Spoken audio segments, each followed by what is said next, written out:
When Jasmine, a determined black woman, hoped to claim her rightful first-class seat, a swift act of betrayal shattered her dignity.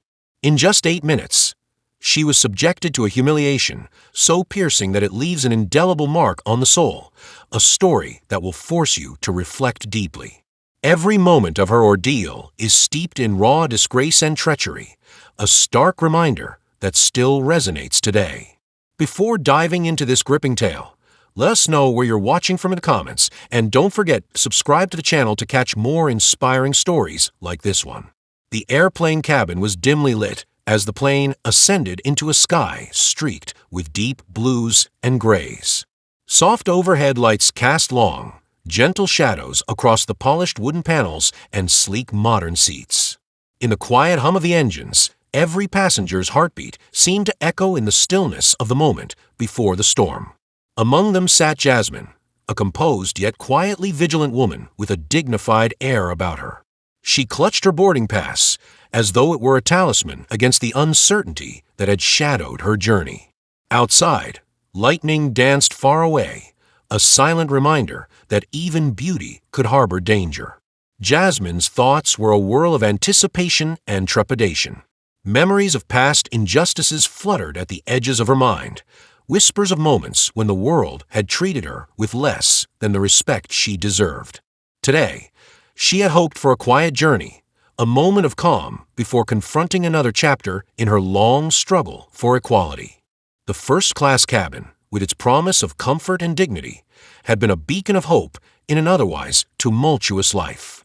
Yet, as she moved toward the entrance of that promised sanctuary, the atmosphere seemed to grow denser, almost charged with an unspoken tension. At the threshold of the first-class section stood Veronica, the flight attendant whose stern gaze and carefully composed demeanor betrayed nothing of her inner thoughts. Veronica had been with the airline for years, her uniform impeccably pressed and her smile practiced to perfection. But beneath that veneer lay a storm of her own, one built on years of conflicting loyalties and hidden grievances. As Jasmine approached, her heart thumped steadily, not solely from the anxiety of travel, but from a quiet premonition that today might unravel more than just the fabric of routine service. Veronica's eyes met Jasmine's with a glance that was both cool and unreadable. In that fleeting moment, the two women seemed to stand on opposite banks of a widening river of mistrust.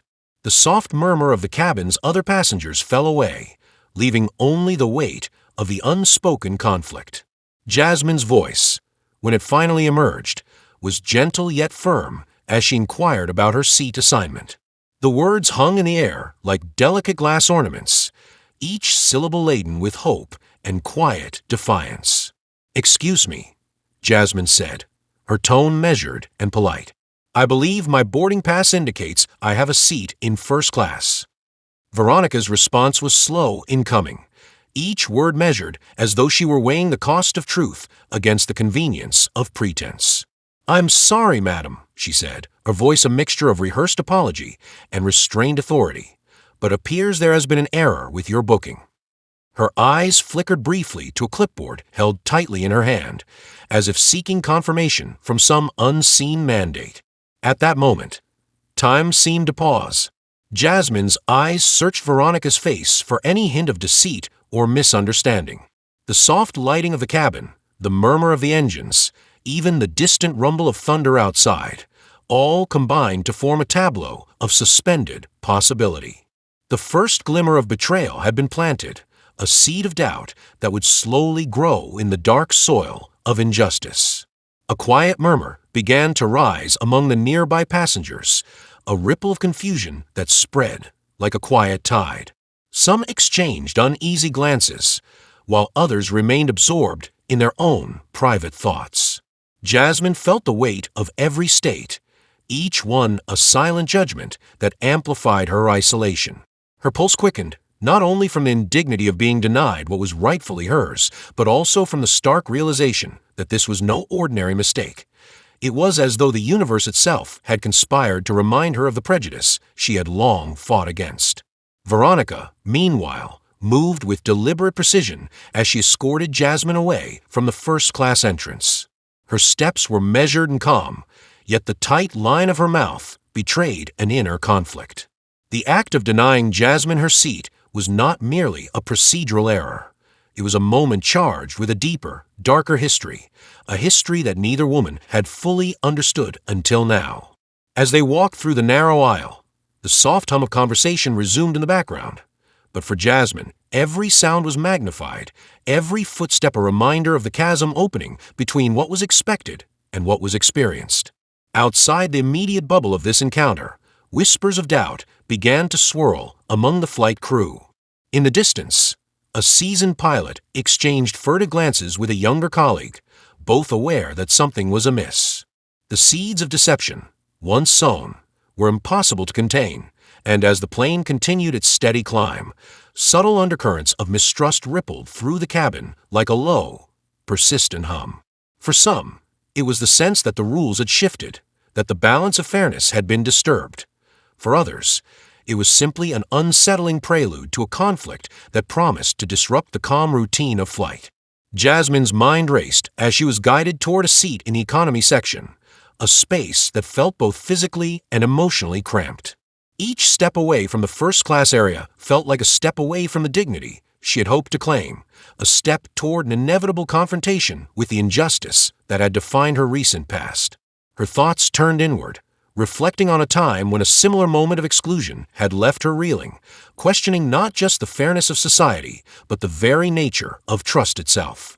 She remembered the soft yet hurtful tone of a teacher who had dismissed her aspirations, the cool indifference of a store clerk who had barely spared her a glance. Those memories, once buried under layers of resilience, now rose to the surface with a clarity that was impossible to ignore. Each recollection was a silent echo of a lifetime of challenges, a testament to the strength it had taken to stand tall in the face of constant, unyielding bias. And yet, here in the quiet confines of an airplane cabin, that strength was being tested anew. Veronica's actions, too, carried a burden of history, a history that had twisted her perception and warped her sense of duty. In the brief moments after denying Jasmine her seat, Veronica's mind had wandered to memories of directives from higher authorities, of whispered instructions and policies that seemed to favor conformity over compassion. She had been taught to follow the rules without question, to let the machinery of the institution dictate her actions, even when those rules ran counter to the natural pulse of fairness. And so, with a heavy heart and a mind divided between duty and personal ethics, she had executed an order that she now regretted in a way she could not fully articulate. As the plane soared higher into the vast expanse of sky, the storm outside began to subside, but the turbulence within the cabin had only just begun. Jasmine sat by the small window, her eyes fixed on the retreating storm, as if seeking solace in its passing fury. The droplets of rain that once streaked the glass had given way to a calm that belied the inner tumult of her thoughts. In the quiet reflection of the glass, she saw not just her own face, but the countless faces of those who had been let down by a system that valued appearances over substance, rules over humanity. The hum of the engines grew rhythmic, a steady lullaby that contrasted sharply with the dissonance of the unfolding drama. In that quiet cadence, the subtle irony of the situation became all too clear. Here she was, a woman of strength and dignity, being forced into a seat far removed from the promise of comfort, while the very person responsible for this injustice now faced a fate of her own. Veronica, the enforcer of a flawed system, was beginning to sense that the balance of power was shifting in unexpected ways. In the muted glow of the cabin, as passengers drifted in and out of uneasy sleep, the air was thick with unspoken questions. Why had the mistake occurred? Was it merely a clerical error, or had deeper, more insidious forces been at work? Jasmine's heart whispered of a truth that was too painful to fully embrace, a truth that the world was not as simple as black and white, but filled with shadows and shades of gray. Yet, in that complexity lay the potential for change, the possibility of uncovering a moral clarity that could transform even the most bitter betrayals into catalysts for growth. Veronica moved through her duties with an almost mechanical precision, yet every gesture was imbued with a subtle, underlying sorrow. In the moments when she passed by a mirror in the small galley, she caught a glimpse of herself, a reflection that seemed to question the choices she had made and the path that had led her here. The mirror did not lie. It showed a woman torn between her own ingrained prejudices and a longing to reclaim the kindness that once defined her. That internal struggle was a seed planted long ago, nurtured by both the harshness of the world and the quiet hope for redemption. As the minutes slipped away, the tension in the cabin began to ease into a cautious calm. Yet, the ripple effects of encounter between Jasmine and Veronica lingered like an aftershock, a reminder that the day's events were only the beginning of a much larger narrative. The seeds of deception had been sown, and while their full bloom was yet to be seen, every heartbeat, every whispered conversation, and every sidelong glance spoke of a truth that could no longer be ignored. Jasmine's gaze wandered to a small detail that, in its subtlety, encapsulated the entire conflict. A folded napkin, neatly placed on a tray, its pristine white surface now slightly crumpled by a careless hand. It was a small sign, but in that moment, it symbolized the fragility of dignity in a world where appearances could be manipulated and respect could be so easily discarded. For Jasmine, the napkin became a metaphor for her own journey, a promise of renewal, marred by the inevitable imperfections of human nature. In the distance, as if on cue, a quiet murmur arose from a pair of passengers seated near the emergency exit. Their conversation, barely audible over the steady hum of the engines, hinted at a deeper awareness of the injustice that had unfolded. One of them, an older gentleman with kind eyes and a voice marked by decades of lived experience, spoke softly about the need for accountability and understanding. His words, though gentle, carried a weight that resonated with the silent suffering of many, a call to question the established order and to seek truth in the midst of chaos. Back in her seat, Jasmine closed her eyes for a moment, taking a deep breath as she tried to steady the storm within her. She knew that the events of today were not isolated incidents. They were threads in a larger tapestry of struggle, bias, and, perhaps, a chance for change. The injustice she had just endured was a wound that could either fester or serve as the catalyst for a new beginning. In that quiet determination, she resolved to carry her experience not as a burden, but as a spark, one that could ignite a fire of understanding and compassion in a world too often marred by division. Veronica, too, felt the weight of the moment as she returned to her duties. In a brief pause between service calls, she lingered by the galley door, her thoughts echoing with a blend of regret and defiance. There was a fleeting hope that somewhere, somehow, the mistakes of the day could be undone, that the seeds of deception might one day give way to a harvest of redemption. But for now, the path forward was obscured by the murkiness of policies, prejudices, and the silent agreements that had long governed the skies. As the plane continued its journey through the fading light of day, both women, Jasmine and Veronica, carried within them the weight of unspoken truths and unresolved conflicts. The first act of this unfolding drama had planted its seeds deep in the hearts of those on board, and as the flight pressed on into unknown territories, the promise of change mingled with the residue of pain. The quiet determination in Jasmine's eyes and the conflicted resolve in Veronica's stance were twin harbingers of a larger reckoning, a reckoning that would soon expose the tangled roots of deception and force both women to confront the very essence of their identities. In that suspended moment, as the world outside gradually transformed from stormy chaos to the soft hues of twilight, the stage was set for revelations that would challenge every assumption. The journey ahead was uncertain, fraught with the potential for both healing and further betrayal. Yet, amid the uncertainty, a single truth shone with unwavering clarity. Every act, every decision, no matter how small, had the power to reshape destiny. And as the flight carried its passengers toward an inevitable turning point, the seeds of deception that had been so carefully sown promised to blossom into a story that would leave no heart untouched. Thus, in the quiet aftermath of an unjust encounter, the airplane became a microcosm of a larger, wilder world, A world where the struggle for dignity was fought not only in grand gestures, but in the silent, persistent choices made every day. In that space between expectation and reality, Jasmine's gentle strength and Veronica's conflicted duty were destined to intertwine, setting the stage for a drama that would reveal the hidden truths of loyalty, betrayal, and the moral cost of seeking justice. The gentle hum of conversation and the steady cadence of the engine suddenly gave way to a strained silence. A new announcement came over the intercom, its tone different, sharper, as if laden with urgency. For a moment, the entire cabin paused, as if holding its breath. "Ladies and gentlemen," the captain's measured voice began, "we regret to inform you that due to an unexpected system error with our seating arrangements, we will need to make some adjustments shortly. Please remain seated and await further instructions." The announcement rippled through the cabin, unsettling the fragile calm. Jasmine's heart pounded in her chest. The words echoed in her ears, mingling with the earlier sting of rejection.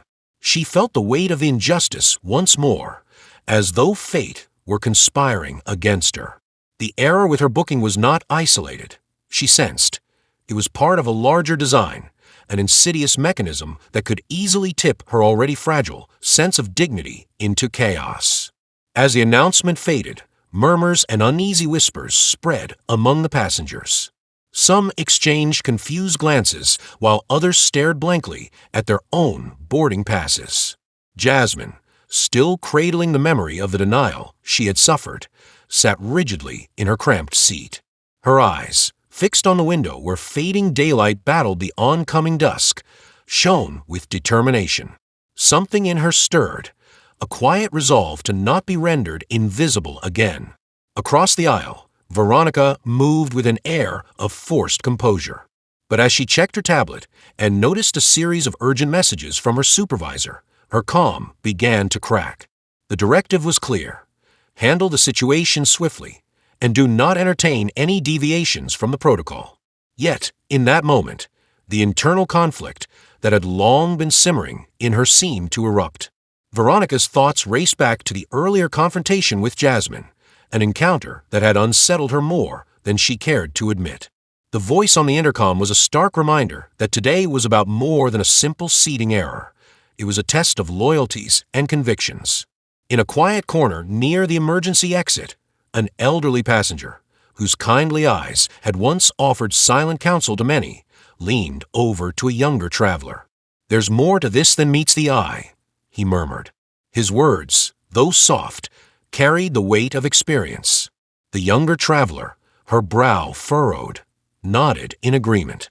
They exchanged glances that spoke of shared understanding, hinting at a history of subtle injustices that too many had endured. Meanwhile, Jasmine's mind whirled with conflicting thoughts. She recalled the humiliating moment when her rightful place had been stripped away by an unyielding system and a woman who, beneath her professional veneer, seemed to battle inner demons. Now the captain's announcement had reopened the wound, a reminder that the structures designed to protect order could just as easily become instruments of suppression. The error might be accidental, or it might be deliberate, a subtle message that her identity and her right to comfort were negotiable. A ripple of tension passed down the aisle as a flight crew member with a stern expression stepped forward to address the situation directly. "We understand that this is an inconvenience," he said in a controlled tone that belied the anxiety in his eyes. "Please remain calm as we reassign seats. We ask for your cooperation." The words did little to quell the rising disquiet. For many passengers, the announcement had disrupted the fragile status quo, sparking doubts about fairness and transparency. The promise of a smooth journey was now clouded by uncertainty, and for Jasmine, by the chance to challenge the injustice she had just experienced. As the crew began to reorganize seating, a hushed debate arose near the galley. Veronica, with a heavy heart and conflicted conscience, stepped aside to speak quietly with a senior crew member named Marlon, whose reputation for fairness was known among his colleagues. "I'm not sure I did the right thing," Veronica admitted in a low voice. "It was all so sudden, and I received instructions I couldn't question." Marlon's eyes, tired yet compassionate, met hers with understanding. "We are all caught in the gears of a system," he replied. "But remember, sometimes a small act can tip the balance. Listen to your inner voice. It might guide you better than any directive." His words, though simple, resonated deeply with Veronica, causing her to glance toward the economy section where Jasmine sat, her face partly hidden in shadow. For a brief moment, their eyes met from across the aisle, two souls silently questioning the order of things. In that glance lay unspoken recognition.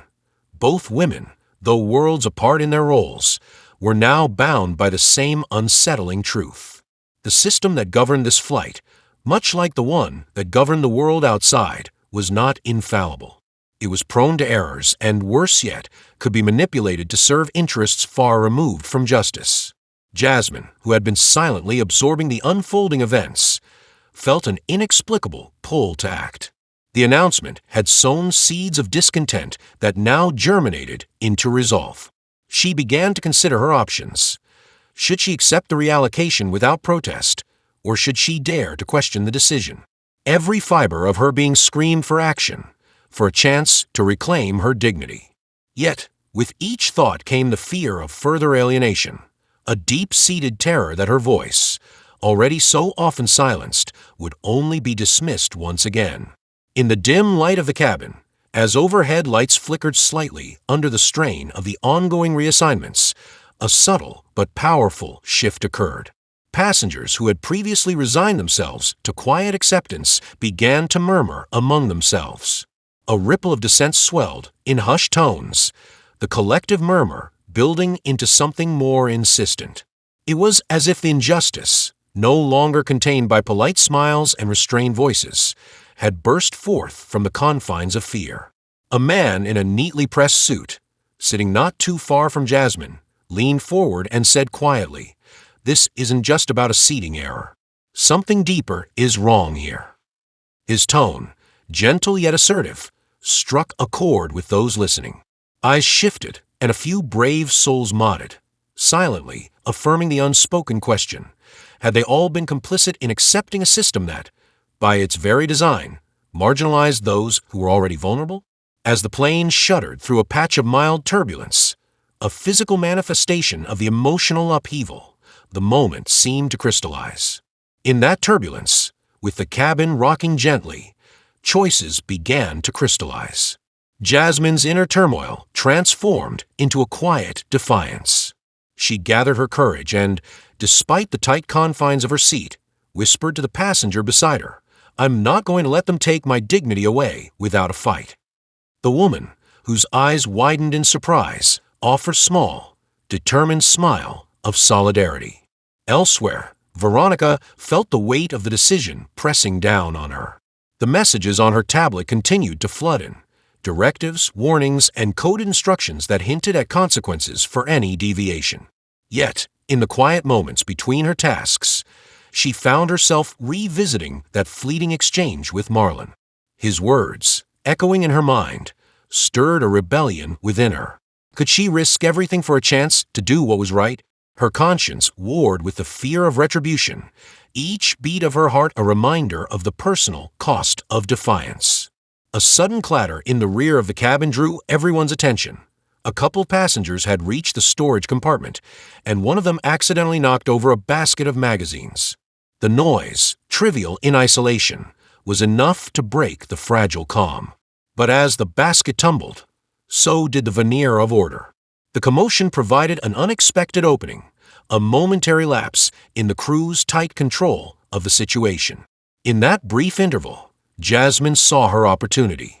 Her pulse quickened as she slid out of her seat, her eyes scanning the faces around her for any sign of support. The cabin, once a sea of resigned expressions, now shimmered with the potential for collective action. As she stepped down the aisle, each footstep echoed with the weight of her decision. She paused before reaching the group of crew members who were busy reassigning seats, her gaze fixed on Veronica, who now wore an expression of internal conflict. Jasmine's voice, quiet but unwavering, reached out across the aisle. "Excuse me," she said softly, yet with a firmness that demanded attention. "I would like to speak with someone about this decision." The words hung in the air, charged with an urgency that caught even the flight crew off guard. A murmur ran through the passengers, a mixture of hope and trepidation, as they realized that the quiet acceptance was giving way to a challenge. Veronica, hearing the call, felt a chill run down her spine. She moved to intercept Jasmine, her steps hesitant yet resolute. "Madam," she began, her tone apologetic, "I understand your frustration, but please." Before she could continue, another voice intervened. From the front of the cabin, a man in a crisp uniform and with a commanding presence stepped forward. "Miss, I'm Captain Lewis," he announced. His tone was calm, but carried an authority that silenced any further outbursts. "I will be addressing this matter personally. Please, follow me to the service area at the front." The announcement deepened the tension. Jasmine's eyes darted between Captain Lewis and Veronica, the weight of the moment pressing upon her. She hesitated, torn between following the chain of command and risking the possibility that her genuine grievance would be swallowed up by bureaucracy. The subtle undercurrents of injustice, of a system that too often silenced the voices of the marginalized, rose to the surface. Was this truly a matter of reassigning seats, or was it another maneuver to quiet dissent? As Captain Lewis led a small group of passengers and a couple of crew members toward the front, whispers and sidelong glances spread through the cabin like wildfire. Jasmine's internal debate reached its peak. The flight had become more than just a journey through the skies. It was a crucible where personal dignity and institutional authority clashed. In that crucible, the choice before her was stark: to accept the humiliations imposed by a flawed system or to risk everything in pursuit of fairness. The space near the front of the cabin transformed into an impromptu forum of tension and possibility. Captain Lewis's calm demeanor masked an undercurrent of determination. He addressed the small assembly, his voice steady yet tinged with an urgency that hinted at deeper concerns. "We are committed to the safety and comfort of every passenger," he said. "However, there have been irregularities that we must address immediately. I ask for your patience and cooperation as we work through these issues." Yet, beneath his reassuring words lay subtle hints of internal pressures, of conflicting instructions from above, and a desire to prevent a public spectacle at any cost. His eyes briefly met Veronica's, and for an instant, it was as if both women shared a secret understanding of the stakes involved. The captain's careful phrasing, his insistence on order, all pointed to an effort to defuse what could easily escalate into a challenge to the established hierarchy. Back in the economy section, the murmur of conversation turned into determined discussions among passengers. A sense of unity began to form, a quiet alliance forged in the face of perceived injustice. Jasmine listened intently to a group of travelers who recounted past experiences of being sidelined and dismissed. Their stories, told in hushed yet impassioned tones, lent strength to her resolve. It was no longer just her fight. It was a shared struggle, a silent rebellion against a system that had long forgotten the value of human dignity. Veronica, standing near the service area, felt the pull of her conscience stronger than the weight of her obligations. The directives on her tablet blinked insistently, reminders of the professional consequences that awaited any deviation from protocol.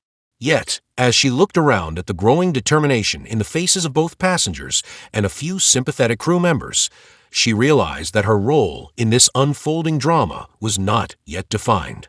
In that moment, a quiet choice lay before her, one that would force her to reckon with her own past and the principles she had long suppressed.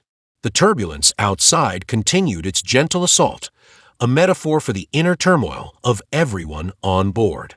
The plane, suspended high above the indifferent clouds, became a microcosm of a society on the brink of change, a place where long-buried grievances threatened to burst forth and demand acknowledgement. Every whispered word, every determined glance, carried the promise of upheaval. And as the engine's drone provided a steady counterpoint, the stage was set for a conflict that would shake the very foundations of the carefully maintained order. In that charged atmosphere, Veronica's heart pounded with conflicting loyalties between the rules that bound her and the human need to stand against injustice.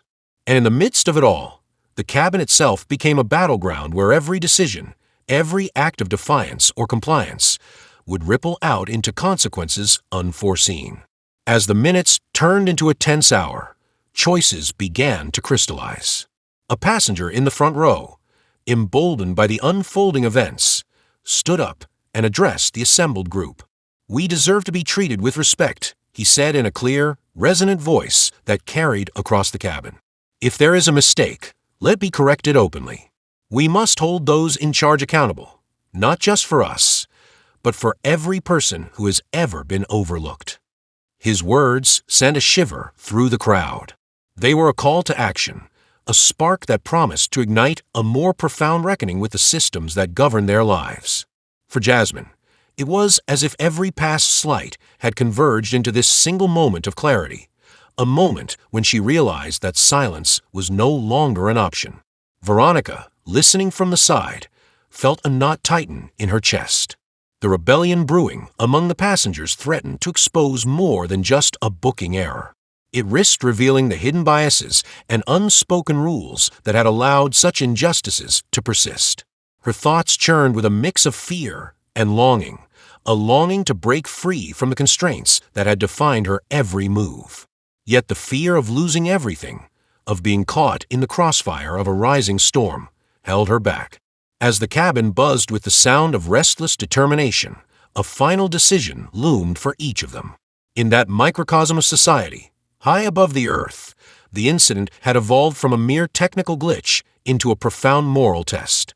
The seeds of deception and injustice planted earlier were now blossoming into full-fledged dissent, a force that could no longer be ignored. Every face in the cabin bore the marks of anticipation and resolve. Jasmine's eyes, once clouded with hurt, now shone with the light of defiance.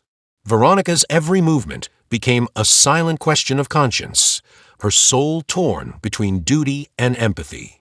And as the flight continued on its course, the choices made in that confined space promised to echo far beyond the metal walls of the plane. In that charged moment, with the engine's steady hum and the distant rumble of turbulent skies, the inciting incident had set in motion a chain of events that would challenge the very notion of fairness. The quiet rebellion taking shape was more than a response to a single error. It was a statement that every act of injustice, no matter how subtle, demanded a reckoning. And in that reckoning lay the promise of transformation, a chance for hidden motives and betrayals to be exposed, so that from their ruins, a new order might one day rise. Thus, as the plane pressed on toward its destination, every soul on board was left with a choice: to remain silent in the face of injustice, or to speak up and risk the unknown. And in the dim light of the cabin, where every whispered word carried the weight of hope and defiance, the first real crack in the veneer of order had been made, a crack that would, in time, widen into a chasm too vast to ignore. The plane continued its steady journey through the twilight, but the tension inside had grown thick enough to be almost palpable. In the cramped economy section, Jasmine sat with her eyes fixed on the seat in front of her, her thoughts swirling like dark clouds. Every whispered word and every furtive glance from those around her seemed to underscore the injustice of what had happened. In that moment, she felt a burning need to understand not only the error in her booking, but the deeper forces at work, forces that had deliberately set her on this path of humiliation. Veronica moved slowly along the aisle, her uniform crisp, yet her face betraying the storm raging within. She had spent the past few minutes watching Jasmine, whose quiet defiance had stirred emotions she had long kept buried.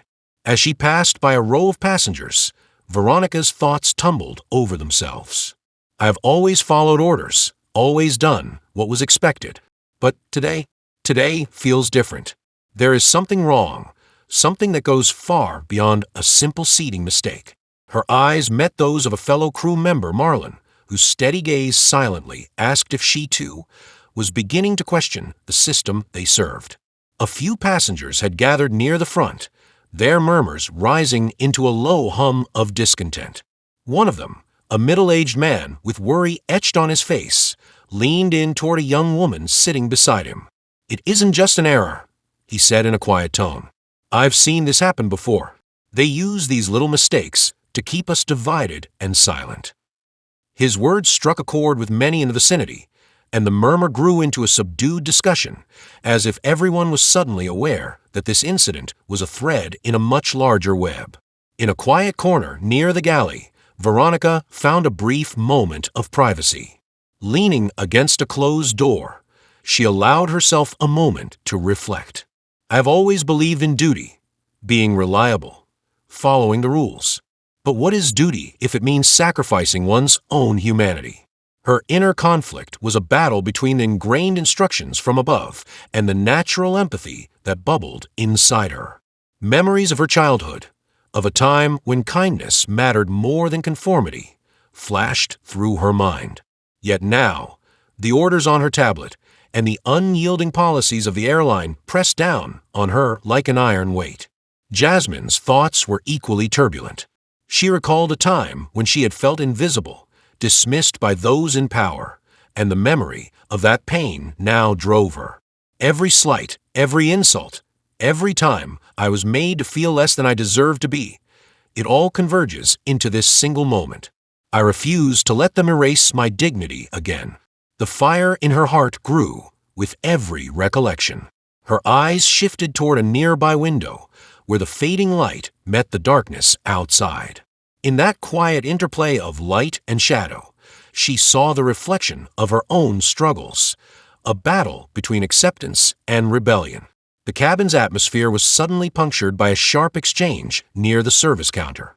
Veronica, unable to shake the mounting guilt, found herself drawn into a hushed conversation with Marlon. "I've been thinking," she whispered, her voice barely audible over the low hum of the engines. "Maybe this error wasn't just a mistake. Could it be that someone higher up planned this?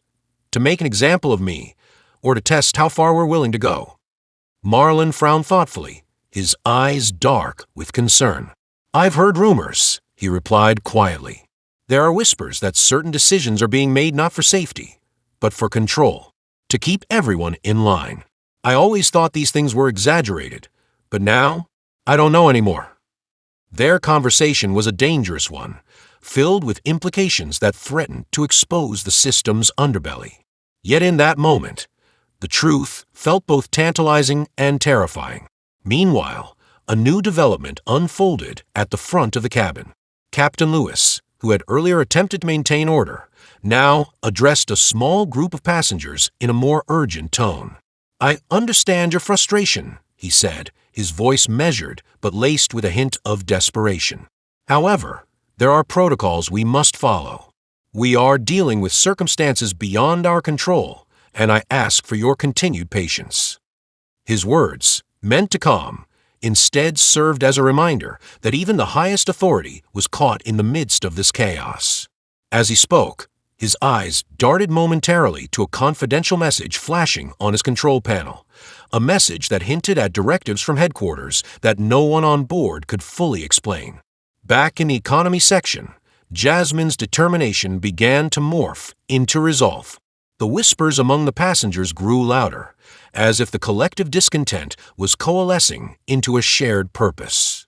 A young man sitting across from her cleared his throat. "I'm tired of being treated as if I'm less important," he declared softly, his eyes burning with the same fire Jasmine felt. "If they want to keep us quiet, then they should know that silence is no longer an option."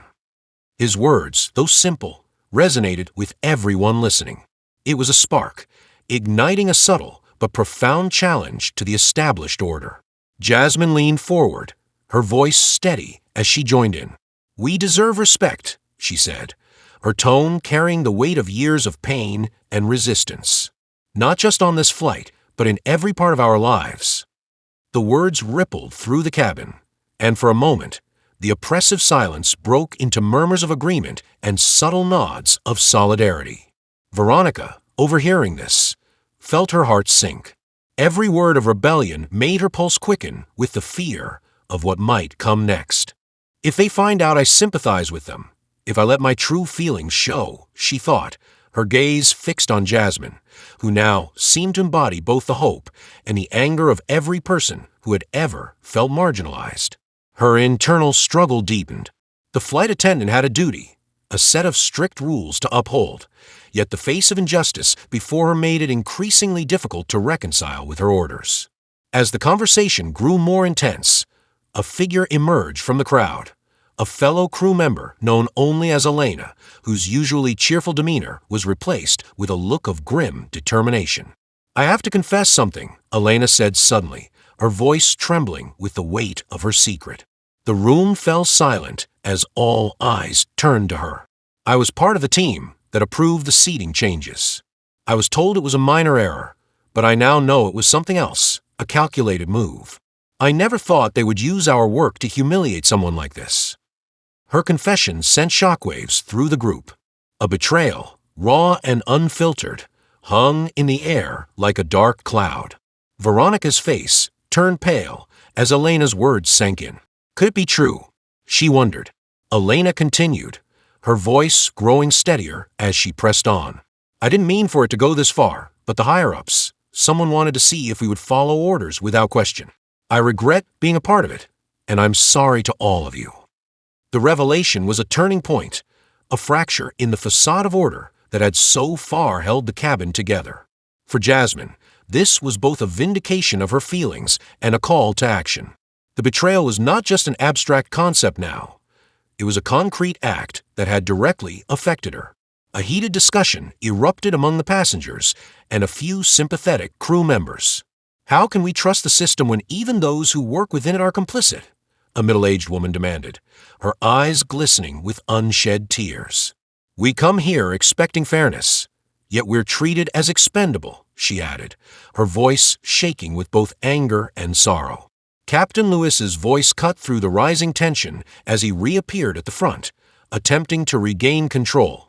"Please, everyone, let us not escalate this any further. We are aware of the issues, and I assure you, measures will be taken." His words, however, fell flat against the torrent of emotion in the cabin. The seeds of distrust had taken firm root, and now every person present felt betrayed not only by the system but by those entrusted to protect them. Veronica found herself standing at a crossroads. The revelation by Elena had shattered the thin veil of loyalty she had clung to.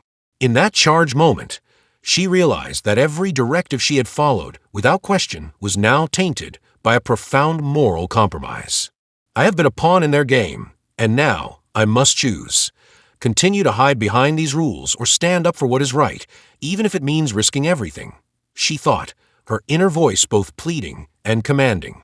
In a quiet conversation away from prying eyes, Veronica sought out Marlon once more.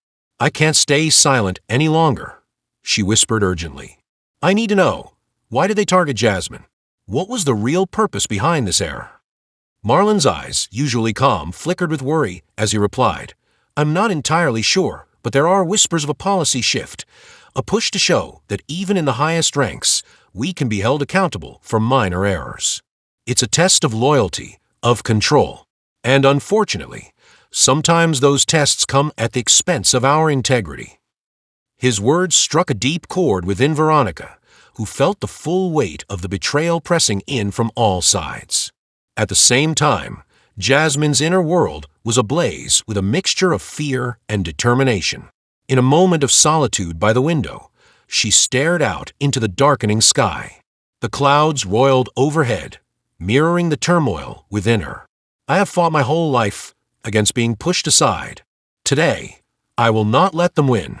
I will demand my rightful place, and I will not be silenced," she vowed silently. Her resolve was not born solely of anger, but from a deep-seated belief that every person deserves to be seen and heard. The cabin, once merely a vessel of travel, had transformed into a crucible where truths would be tested. The revelation by Elena had not only confirmed the suspicions many held, but had also laid bare the hidden web of lies that had governed every interaction on this flight. With each word spoken and every confession made, the illusion of impartiality crumbled further, exposing the stark reality. the forces at work were deliberate, manipulative, and deeply flawed. In the midst of the chaos, a subtle shift occurred among the passengers. Small groups formed, united by a shared sense of injustice and a desire to challenge the status quo. Their conversations were a mix of whispered strategies and bold declarations. "We must stand together," one passenger insisted, her eyes hard with resolve. "If one of us is mistreated, then all of us are. Our voices are our strength." And so, in the confined space of the cabin, a quiet revolution began to take shape, one born not of violence, but of a simple, unyielding demand for fairness. Veronica, now fully aware of the moral precipice upon which she stood, made a decision. With trembling determination, she approached Captain Lewis once more, her voice barely above a whisper, yet laden with conviction. "Sir, I must insist that we re-examine what has occurred today. This isn't merely a technical error. There are deeper issues at play, issues that compromise the very trust our passengers place in us." Captain Lewis's eyes narrowed slightly as he considered her words. The weight of her accusation hung heavily in the charged silence that followed. "Miss, I assure you, everything is being handled," he replied, though his tone lacked its earlier firmness. Yet Veronica's plea had already ignited a spark. The passengers, who had grown accustomed to being mere bystanders, now listened intently. A dialogue began to form, a conversation that bridged the gap between the crew and those they served. Questions were asked, grievances aired, and in that crucible of shared vulnerability, alliances began to form. Jasmine, too, lent her voice, her words resonating with the quiet determination of someone who had long felt oppressed. "We demand transparency," she said firmly. "We deserve to know the truth behind these decisions. Only then can we begin to rebuild the trust that has been broken." The confession by Elena, an impassioned dialogue that followed, created an atmosphere of fragile unity, but it was clear that the road ahead would not be easy. Each person in that cabin was forced to confront not only the betrayal of an institution, but also the personal demons that such betrayal evoked. For Veronica, the path was one of redemption, an opportunity to atone for past complicity and to redefine her sense of duty. For Jasmine, it was a battle to reclaim her identity and to assert her right to be treated with dignity. As the engines droned on, the plane sailed through a sky that seemed to mirror the murkiness of the situation below.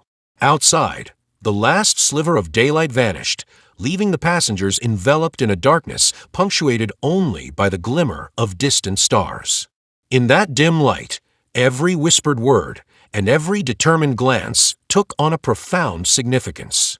The web of lies had been exposed, and with it came the painful realization that the journey toward truth would be fraught with uncertainty, sacrifice, and perhaps more betrayals yet to come. But in that moment, amidst the rising tension and shared resolve, there was also hope. A hope that, even in the face of profound injustice, the human spirit could rise to demand change. And so, with hearts steeled by the revelations of the past hour, each person aboard that flight braced themselves for the challenges ahead. The night was long, and the path ahead was uncertain, but the seed of truth had been planted, and in its growth lay the promise of a future where every voice could be heard and every injustice could be challenged. Thus, as the flight continued its steady progress toward an unknown destination, the true battle was just beginning. The cabin, once a place of quiet routine, had become a stage for a struggle that would test the limits of loyalty, reveal the hidden desires of its players, and ultimately force everyone to confront the moral cost of silence. The cabin's atmosphere, already heavy with discord and simmering rebellion, seemed to crack open further as a long-buried secret began to seep into the charged air. The murmurs of discontent, which had gathered steadily over the past hour, hushed into a palpable silence when Veronica's voice, trembling yet determined, broke through the uneasy quiet. "I need to say something," she stammered, her eyes darting nervously between the assembled passengers and crew. For a heartbeat, time itself appeared to suspend as every ear strained to catch her next words. Jasmine's eyes, still glistening with unshed tears and fresh indignation, narrowed as she searched Veronica's face for any sign of contrition or hidden meaning. Veronica took a shuddering breath. "There's something you all must know. Something about me and about you, Jasmine." The words, though softly spoken, carried a weight that silenced even the distant hum of the engines.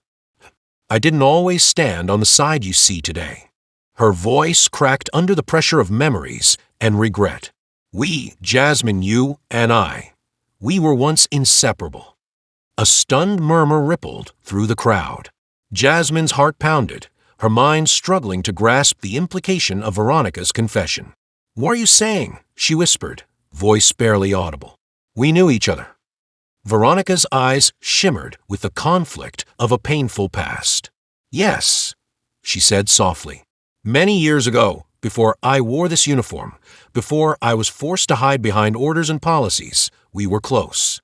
I believed you were my friend, someone I could trust with my whole heart." Her words, laced with regret, cut through the tension like a sharp gust of wind. "I remember the days we spent together in that small community, laughing, dreaming of a future where we'd stand together against all odds. I believed in you, Jasmine. I believed in us." The revelation fell over the cabin like a sudden, unexpected storm.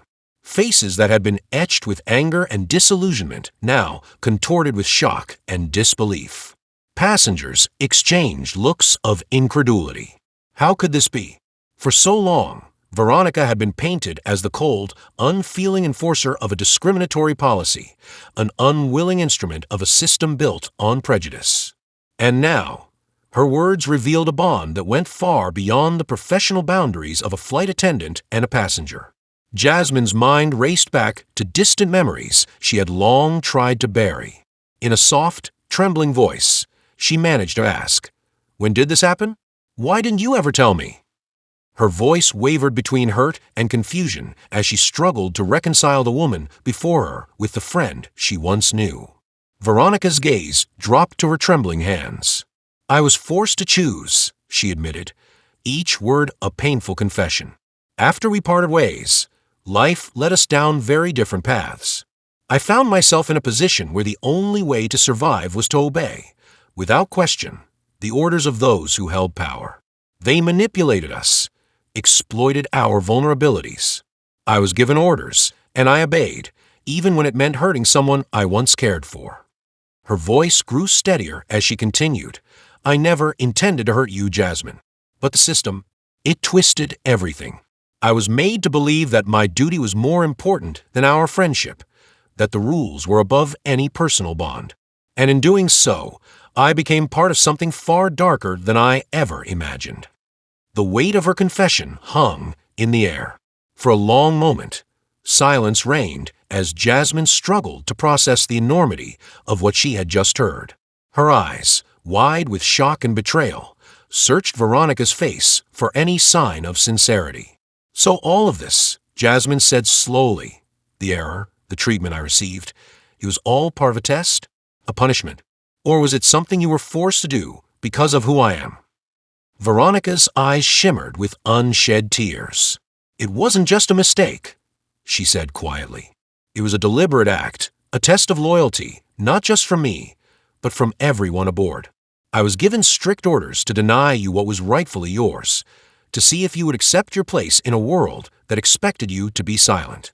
And every moment since then, every decision I made, I have carried the guilt of that betrayal." Her voice trembled with remorse. "I never wanted to hurt you, Jasmine. I never wanted to become the person I am now. But the system had me in its grip, and I was powerless to fight back."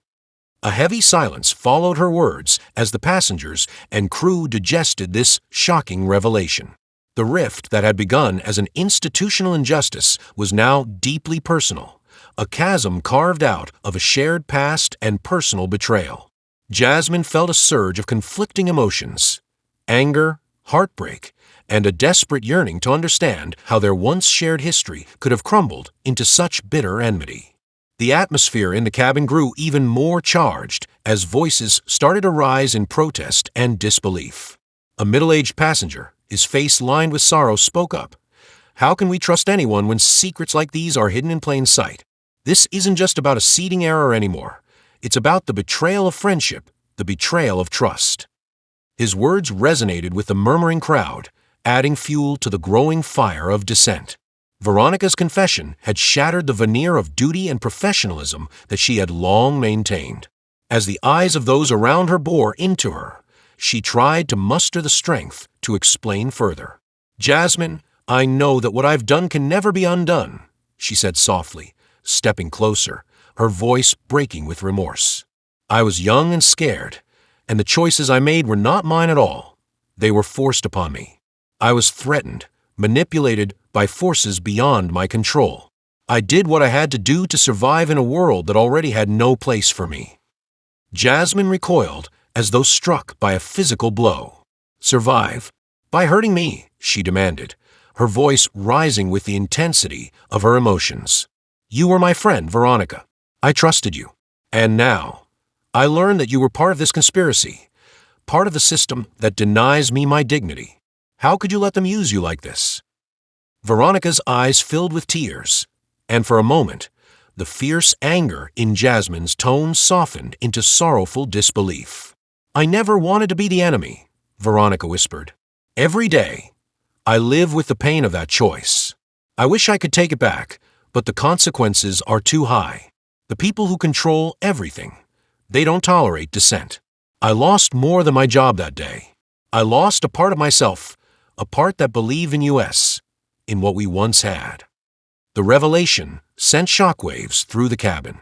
Some passengers looked at Veronica with newfound pity, while others saw her as an even more treacherous figure, a traitor who had allowed personal bonds to be exploited for the sake of a discriminatory agenda. A rift began to form, not only between Jasmine and Veronica, but among everyone present, as the boundaries between victim and perpetrator blurred. In the midst of the turmoil, Captain Lewis reappeared, his face set in a mask of controlled authority. "This conversation," he said evenly, "is now outside the scope of our in-flight service. I must insist that we return to our assigned roles and proceed according to protocol." His tone, however, carried an undercurrent of uncertainty, a hint that even he was unsettled by the unfolding revelations. But the passengers had heard too much, and the truth now lay bare between them. A young woman in the back, her voice trembling with passion, demanded, "How can we trust the airline's rules when they tear apart lives and friendships? How can we trust anyone when secrets like these are used as weapons against us?" Her words, echoing in the dim light of the cabin, made it clear that the audience was no longer willing to accept the status quo. Veronica looked at Jasmine, her expression pleading. "I know I've betrayed you," she said, voice low and desperate. "I beg you, understand that I never meant for this to happen. The pressure, the fear, it clouded my judgment. I thought I was protecting myself, protecting everyone, but in the process, I hurt the person I cared about the most." Her words, heavy with regret, did little to soothe the raw pain in Jasmine's eyes. Jasmine's mind swirled with memories of happier times, of long afternoons spent laughing under a bright sun, of whispered secrets shared in the quiet corners of their childhood hideouts. Now, those memories seemed like distant echoes, overshadowed by the harsh reality of the present. "You should have fought," Jasmine said bitterly, her voice shaking. "You should have stood up to them instead of becoming a tool for their cruelty. I needed you, Veronica. I needed my friend. Instead, I got this." Her gaze dropped, and for a moment, silence reigned as she struggled with the dual weight of betrayal and loss. In that charged moment, a realization began to dawn on those who had been silently watching. The seating error, the very event that had set this chain of events in motion, was not just an isolated incident of prejudice. It was part of a larger, more sinister plan designed to test the loyalty and integrity of those within the system. Veronica's hidden truth was the key to understanding it all, a truth that had been buried beneath layers of duty, fear, and manipulation. The cabin, once a place of routine travel, had now become a crucible for raw emotion and the search for truth. Conversations sparked among the passengers, each one questioning the legitimacy of the authority that had long governed their lives. If even those who are meant to serve us can be forced into betrayal, one man observed quietly, what hope do we have of ever changing this broken system? Veronica, standing at the center of it all, felt the crushing weight of her choices. I was not born into this life of submission, she murmured, her voice barely above a whisper. I once dreamed of a world where people stood together, where no one was forced to hide behind orders and prejudices. But that dream was shattered, and in its place grew a fear that kept me from speaking out. I was trapped in a web of lies, and I became a part of it. I am sorry, Jasmine. I am so sorry. Jasmine's eyes filled with tears once again, but this time they were not solely from anger. They shimmered with the pain of lost trust. How do I know you're telling the truth now? She demanded, her voice quivering with emotion.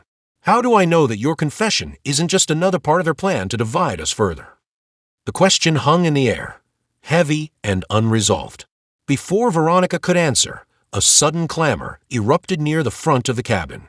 Elena, who had earlier admitted her own part in the scheme, stepped forward once more. Her face was etched with anguish as she interjected, I have more to confess. Her voice wavered as she continued, I thought I was the only one burdened by this secret.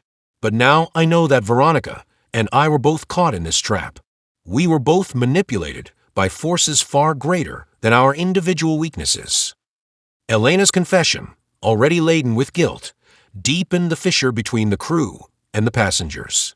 It became clear that the betrayal was not an isolated failure.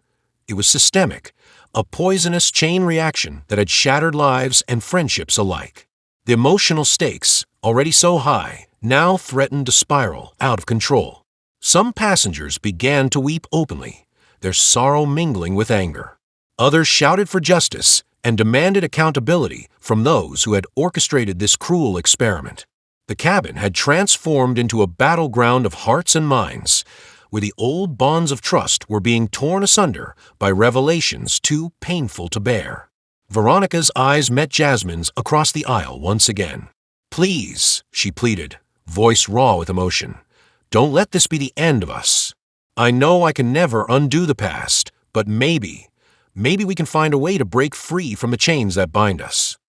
Her words, sincere yet desperate, hung in the air as a fragile olive branch extended in a moment of vulnerability. But Jasmine's heart was already hardened by betrayal. I don't know if I can ever forgive you, she said slowly, her voice laden with sorrow and disbelief. I trusted you, and now I see that trust was misplaced. How can I believe in anything when the ones I cared about turned against me? Her words cut deep, resonating with everyone who had ever felt abandoned by the very systems meant to protect them. Outside, the plane soared through the night, its course unchanged by the human drama unfolding within. The stars, distant and indifferent, bore silent witness to the collapse of old alliances and the birth of new conflicts. Inside, the truth had been revealed, a truth that shattered illusions and forced each person to confront their own complicity in a system of oppression and betrayal. As the minutes dragged on, a rift widened between those who still clung to hope and those who had been forever scarred by the revelations. Some passengers, emboldened by the raw honesty of the moment, began to speak of revolution and change. Others retreated into silence, their trust in humanity irrevocably damaged. Veronica, tears streaming down her face, sank into a seat near the back of the cabin. Her confession had exposed not only her own inner torment, but had also served as a mirror for the collective anguish of everyone present. In that mirror, they saw the true cost of a system that valued conformity over compassion, a system that pitted friend against friend and forced individuals to betray their own hearts in the name of survival. Jasmine remained standing by the small window, gazing out into the endless night. The darkness outside seemed to echo the tumult within her soul. I once believed that we could rise above this, she murmured to herself, voice barely audible. But now, I'm not sure if that dream is even possible. The emotional weight of the revelation pressed down on her, a constant reminder of the deep wounds that could never fully heal. In the midst of this maelstrom of emotion, one thing was clear. The hidden truth had irrevocably altered the course of their lives. The friendship that had once held the promise of shared dreams and unwavering support was now fractured, a casualty of forces beyond their control. And as the flight continued on its darkened path, every passenger was left to wonder if trust, once broken, could ever be mended. The ripple of betrayal spread outward, touching every heart in the cabin.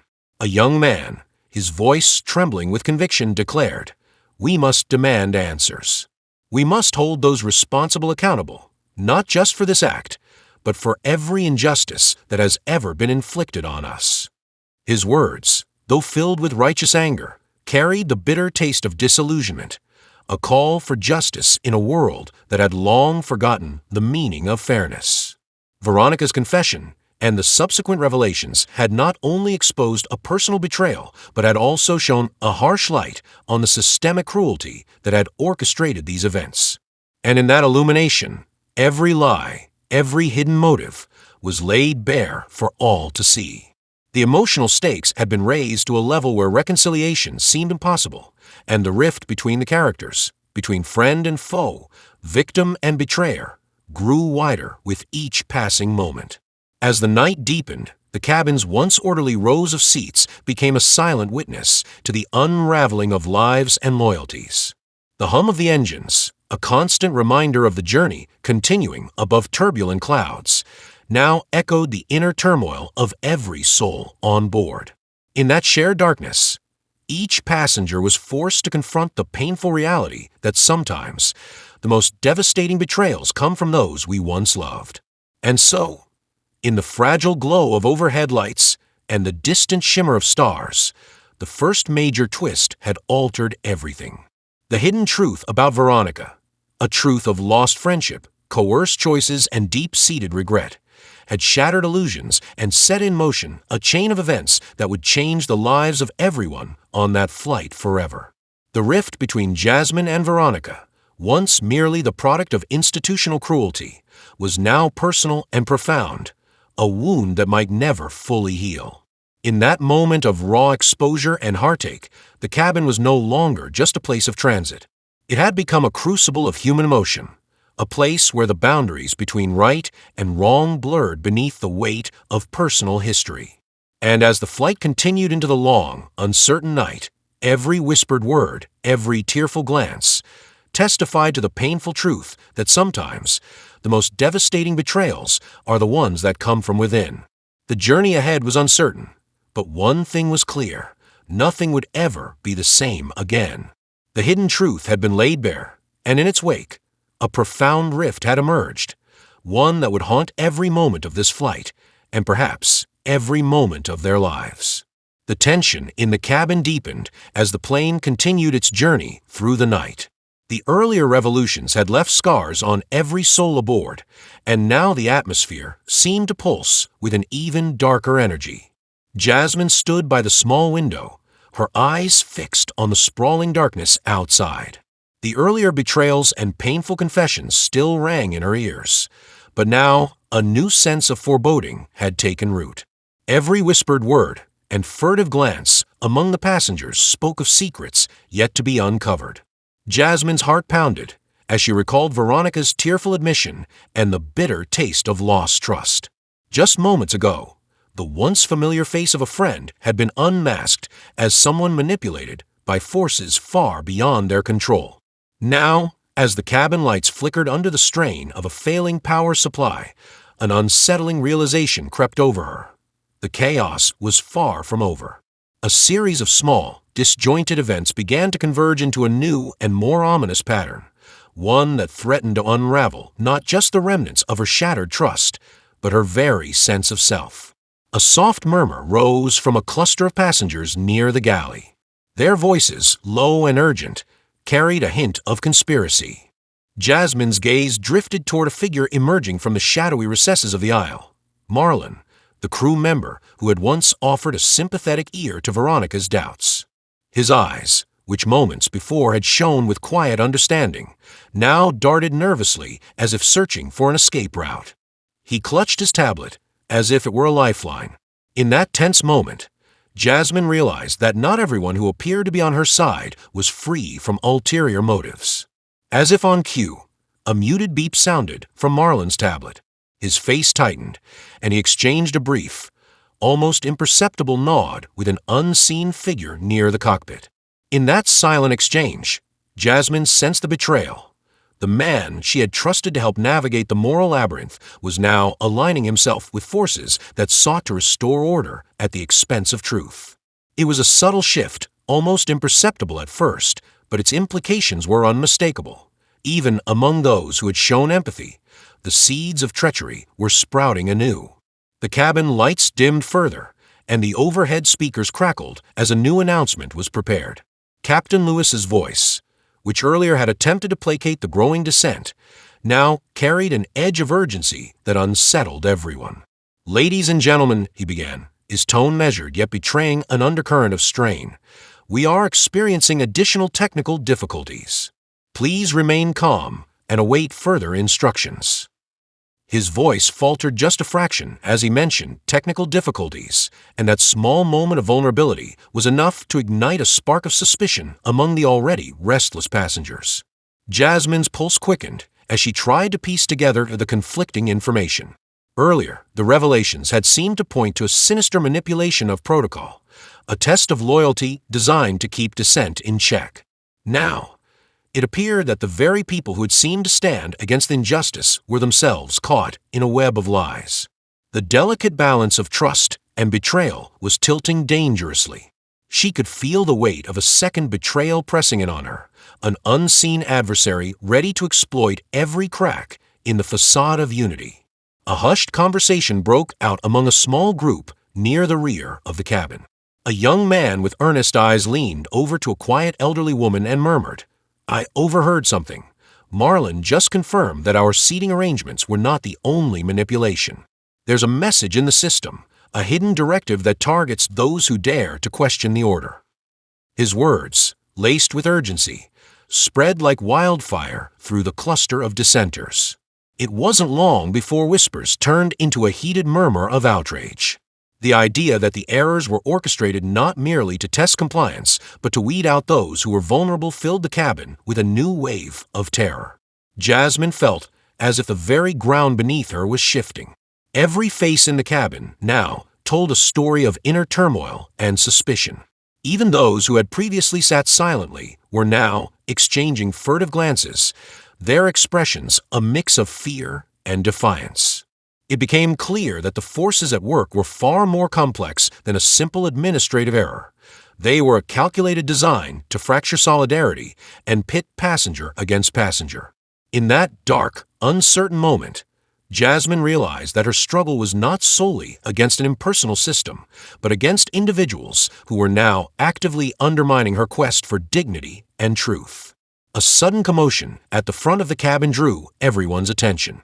Elena, who had earlier bared her soul in a confession of guilt, re-emerged from behind a service cart with a look of determination that contradicted her previous vulnerability. "I need to speak with all of you," she announced, her voice resonating with a newfound authority. The room fell into a charged silence as Elena stepped forward, her eyes scanning the room. "There is more you must know," she said, her voice trembling slightly as she continued. "The error that affected Jasmine was only the beginning. I've discovered that our seating assignments, the messages we've been receiving, and even the orders given by Captain Lewis, everything has been manipulated. We are all pawns in a game that we did not sign up for." Her words sent shockwaves through the cabin. For a moment, even the most disillusioned passengers were united by a single, horrifying truth. The betrayal was deeper and more far-reaching than they had imagined. Jasmine felt her stomach twist with a mixture of anger and sorrow. Here was another betrayal, one that came from within the crew, from someone who had appeared as a voice of remorse and solidarity. Elena's confession was like a knife, cutting through the thin veneer of hope that the passengers had been clinging to. In the ensuing silence, Captain Lewis's voice boomed from the front once more, attempting to reclaim control. "I must remind you that any disruption of service is not only against airline policy, but also a threat to the safety of everyone on board. Please return to your seats immediately." His words, however, rang hollow against the tide of revelations. The passengers looked at him with suspicion, as if his calm demeanor was just a mask for deeper complicity. Jasmine's thoughts raced as she processed Elena's words. The realization struck her hard.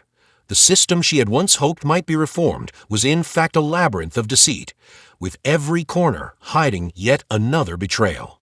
Even the flight crew, whom she had once seen as potential allies in the fight for justice, were now revealed to be entangled in a web of lies.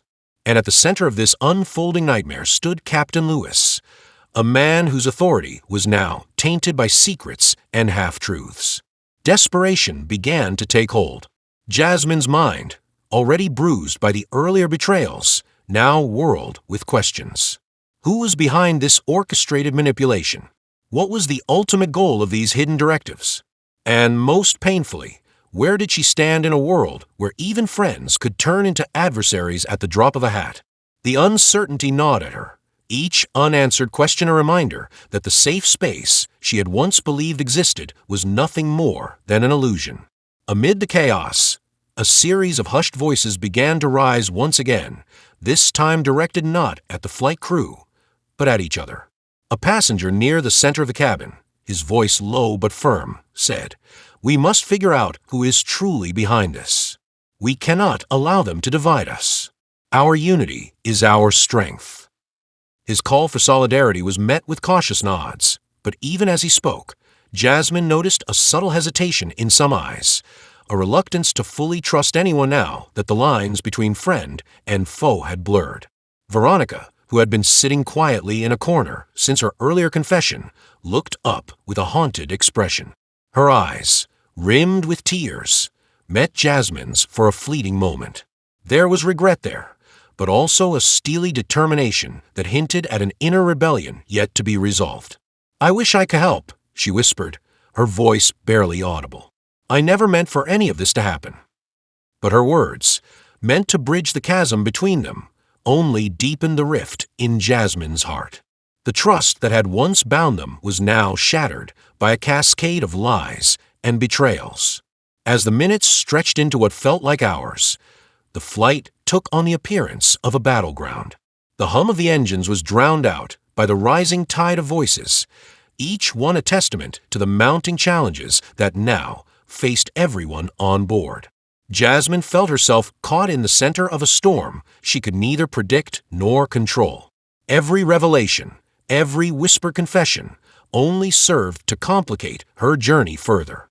Then, just as it seemed the turmoil could escalate no further, a new twist emerged. The overhead speaker crackled to life once more, and a voice different from Captain Lewis's resonated through the cabin, a voice that was calm, measured, and disturbingly familiar.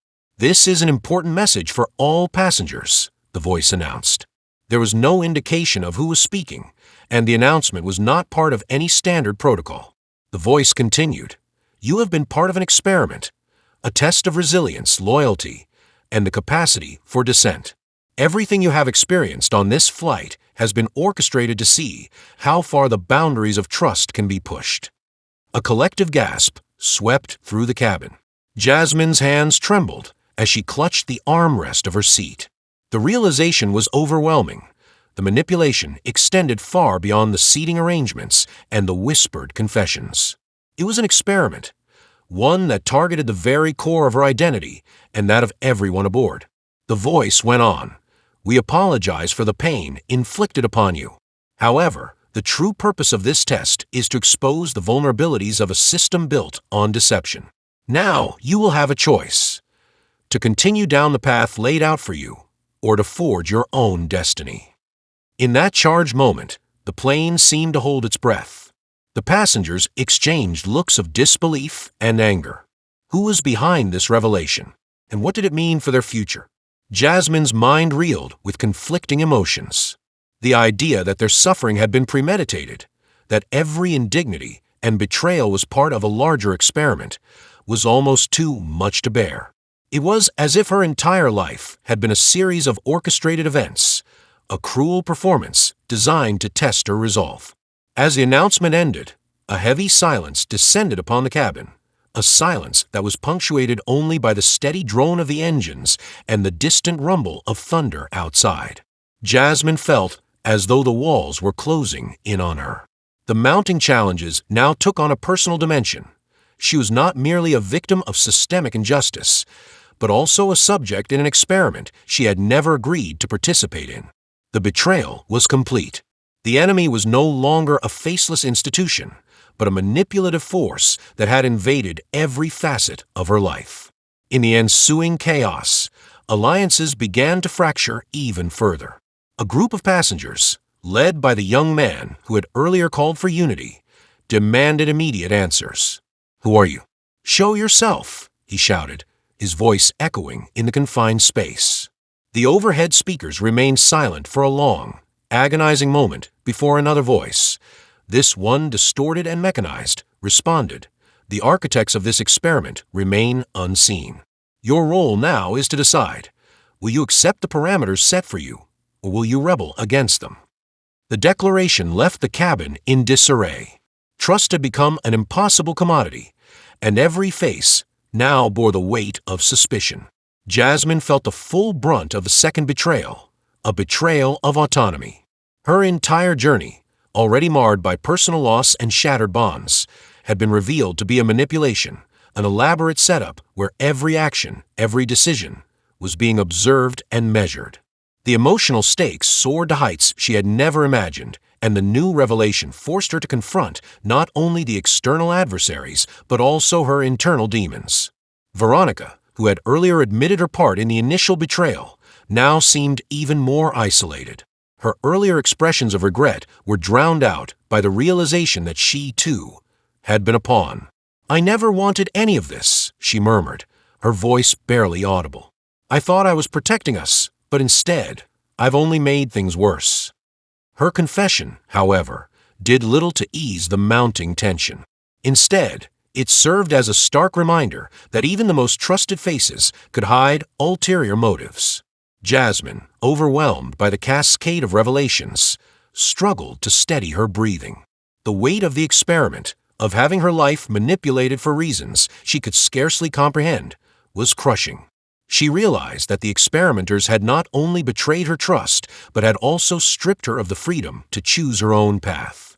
In that moment, she felt a surge of defiance rising from within, a fierce determination to reclaim her agency, no matter how treacherous the road ahead might be.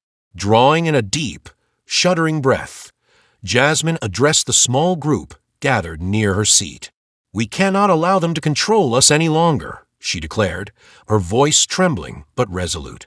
"If this is an experiment, then we will show them that we are not their lab rats. We will fight back, not just for ourselves, but for everyone who has been used and discarded."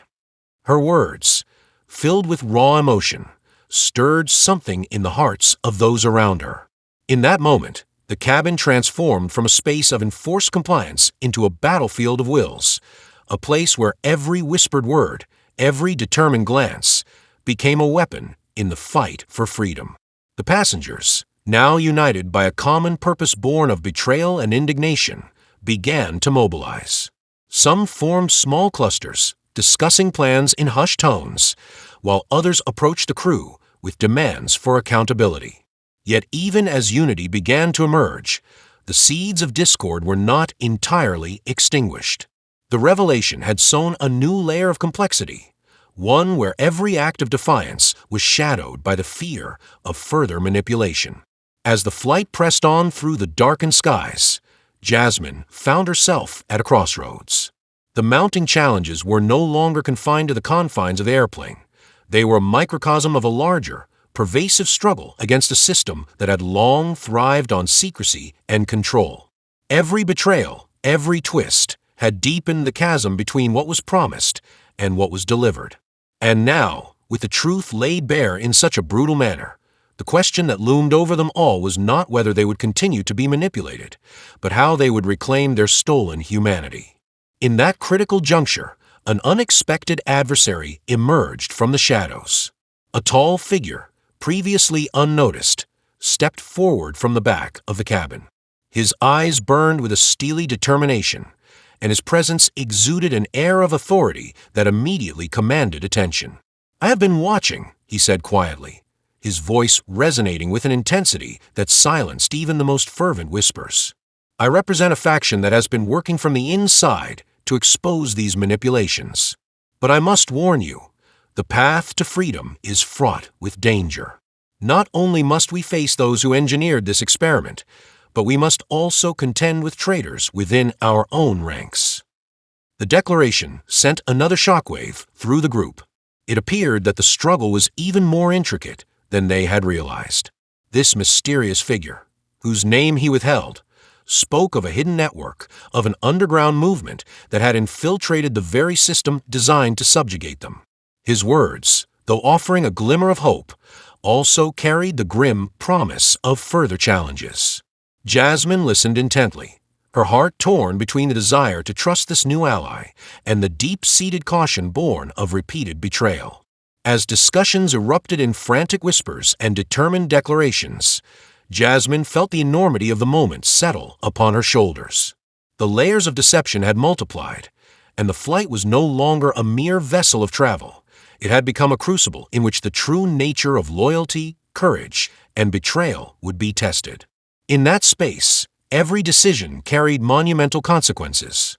The second twist, the revelation that their lives had been nothing more than data points in a calculated experiment, forced her to confront the unsettling possibility that the adversaries they faced were not always external. Sometimes, the greatest threat comes from within. With renewed resolve, Jasmine stepped forward once again. "We must decide," she said, her voice clear and unwavering despite the storm of emotions. "Do we continue to be subjects in their experiment, or do we take control of our own destiny?" Her words resonated deeply with those gathered around her, sparking a determination that had lain dormant under layers of manipulation. At that moment, every individual in the cabin, from the quiet elderly woman to the defiant young man, seemed to understand that the time for passive acceptance was over. The mysterious man's presence, the secretive directives, and the stark reality of their betrayal converged to form a new front in the battle for autonomy. With the plane hurtling through the night, the small community of passengers and dissenting crew members began to plot their next moves. Every step was fraught with uncertainty, every decision a leap of faith. Yet even as fear and doubt mingled with anger, there was also a palpable sense of unity, a collective vow that they would no longer be manipulated by unseen forces. In that tense, transformative moment, Jasmine recognized that her journey was far from over. The second betrayal had not only complicated her path, but had also ignited within her a fierce resolve to reclaim what had been stolen. With a final, determined glance toward the darkened cabin and the uncertain future beyond, she whispered, "I will not be your experiment. I will be my own master." As the flight pressed on into the unknown, the cacophony of emotions, alliances, and betrayals mingled to form a tapestry of human resilience and defiance. In that crucible of chaos, every heartbeat was a testament to the unyielding will to fight for truth, even when the truth itself was a weapon. And though the night promised further challenges and unforeseen adversaries, Jasmine's spirit shone through the darkness, a beacon of hope in a world where trust had been shattered and every bond was under siege. In the silence that followed her declaration, the cabin became a stage for the next act of their collective struggle. Each passenger, each crew member who had dared to defy the oppressive system, knew that the journey ahead would be perilous. But with the seeds of rebellion sown and the truth laid bare, they had taken the first crucial step toward reclaiming their autonomy. And as the plane soared through the vast, star-strewn expanse of night, the echoes of that defiant promise reverberated in every corner. A promise that no matter how deep the betrayal, the human spirit would always find a way to. Every seat, every whispered word, every trembling glance bore the weight of secrets that had been dragged out into the harsh light. Now, at this final moment, every hidden truth was about to be laid bare. Jasmine stood near the window, her eyes fixed on the dark horizon, her heart pounding in her ears as if it were trying to drown out the chaos inside.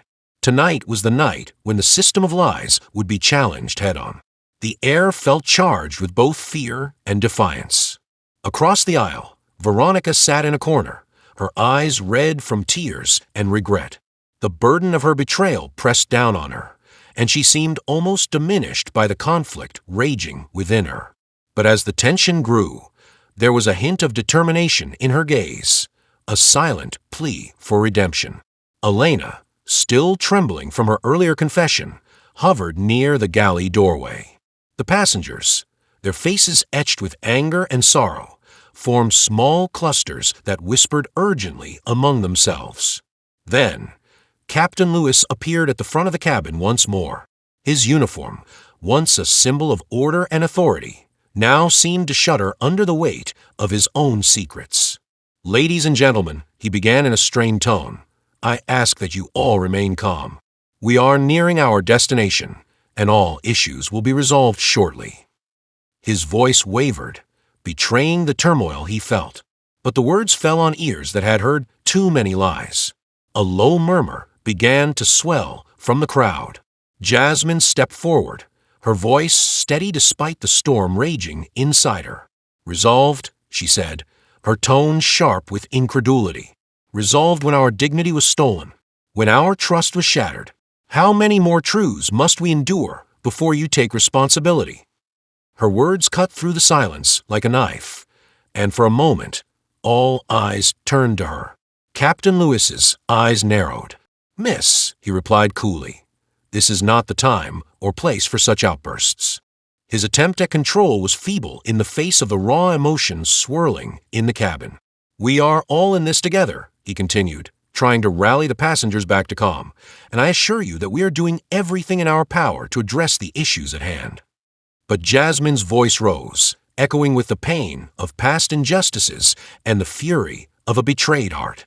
"Together, when every step of this journey has been manipulated," she demanded, "when every rule, every order, every decision was made not to protect us, but to test us, to see if we would accept being silenced."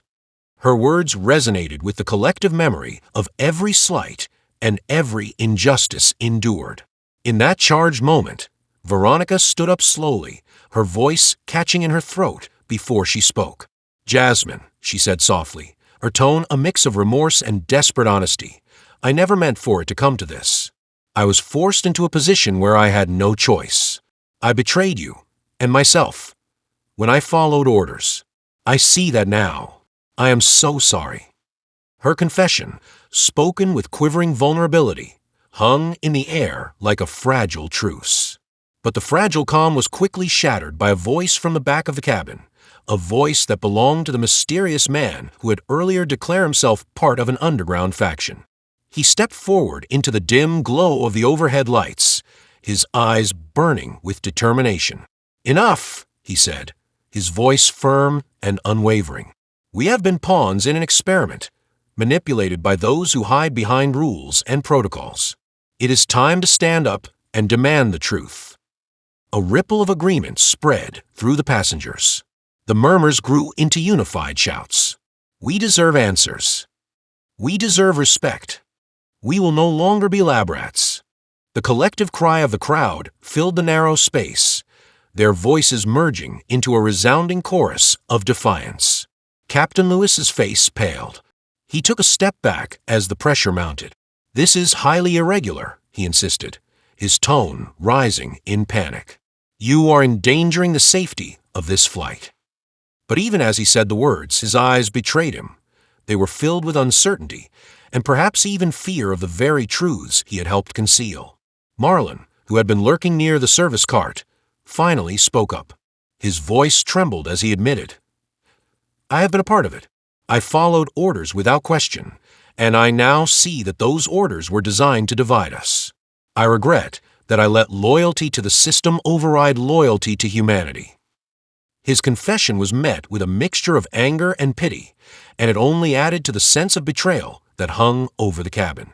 Jasmine took a deep breath, feeling the weight of every unspoken wrong. "Tonight we expose everything," she declared. "We reveal the lies, the manipulations, the deliberate tests. We will not allow fear to dictate our lives any longer. Her voice, although weary, carried an undeniable strength, a promise of liberation from the oppressive forces that had controlled them.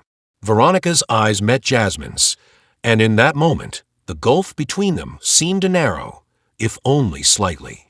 "I understand if you cannot forgive me," she whispered, "but I beg you, let us work together to break free from this cycle of abuse."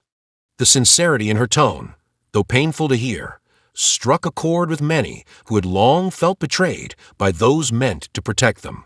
The mysterious man stepped closer to the front. "We have been used as pawns for too long," he said. "This experiment was designed to test your resilience, your loyalty, and now it is time to reclaim your power. I know many of you feel lost, abandoned by a system that was never meant to serve you. But tonight we take a stand. We decide our own fate." As his words echoed, the passengers and a few brave crew members gathered together, forming a united front. They surrounded Captain Lewis and the other figures of authority, their voices trembling with both anger and determination. In that crowded space, every face shone with the fire of rebellion, a fierce desire to be seen, to be heard, and to be treated with the dignity they deserved. Captain Lewis, now isolated, tried once more to assert his authority. "I implore you," he said, his voice losing strength, "please, let us handle this with calm and order. We can resolve these issues if we work together in a respectful manner." But his plea fell flat against the collective roar of defiance. Every single person in that moment had felt the sting of injustice, and every single person demanded accountability. Jasmine's eyes swept over the faces of those who had once been silent. "We have been tested," she said slowly, her voice resonating with the pain of the past and the hope for a better future. "Not by chance, but by design. Our experiences, our suffering, were not accidents. They were calculated moves in a game that dehumanized us. And now we must decide, will we continue to be controlled, or will we fight for our right to live freely and with respect?" Her words ignited something powerful in the room. A murmur of agreement grew louder, until the entire cabin vibrated with a single, unified sentiment. It was a moment of catharsis, a moment when every betrayal, every manipulation, every tear shed in silence converged into a cry for justice. In that instant, the high-stakes confrontation reached its peak, a boiling point where all truths, no matter how painful, had been forced into the open. Veronica, stepping forward once more, addressed the crowd with tears streaming down her face. "I have lived in fear for so long," she admitted. "Fear of being powerless, of being controlled, of losing myself. But I see now that my silence made me complicit in this system. I stand before you today, ready to atone for my mistakes and to fight for the truth." Her admission, raw and unfiltered, was a plea for forgiveness, a bid to repair the fractures that had divided them all. The mysterious man continued, his voice filled with resolve. "Let this moment be a turning point. No longer will we allow ourselves to be marionettes in a cruel experiment. We are not objects to be tested and discarded.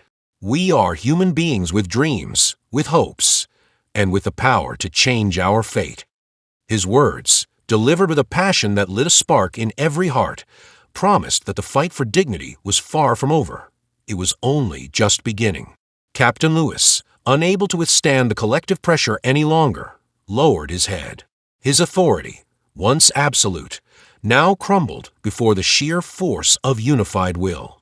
I cannot undo what has been done," he murmured, his voice choking with resignation. "But perhaps it is time for me to step aside."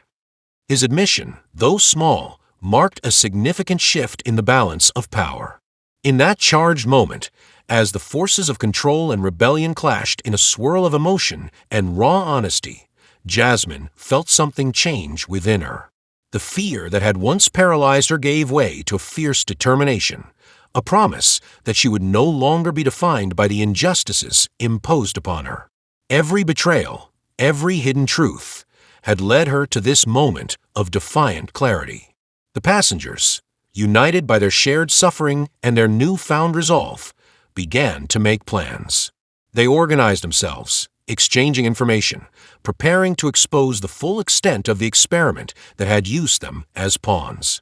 Their voices, once timid and uncertain, now rang out with the clarity of purpose. In hushed corners and in bold declarations, they vowed to carry the truth beyond the confines of this flight, to challenge the very institutions that had orchestrated their pain. As the plane continued its journey through the night, a sense of calm determination settled over the group. The climactic confrontation had not erased the scars of the past, but it had forged a new unity among those who had been wronged. Jasmine looked around at the faces lit by the soft glow of overhead lights, faces that had once been filled with despair, now brimming with a cautious hope. The journey ahead would be difficult, fraught with uncertainty and resistance, but in that moment, every person present knew that they held the power to change their destiny. Jasmine stepped forward, her voice steady and clear as she addressed the assembly one final time.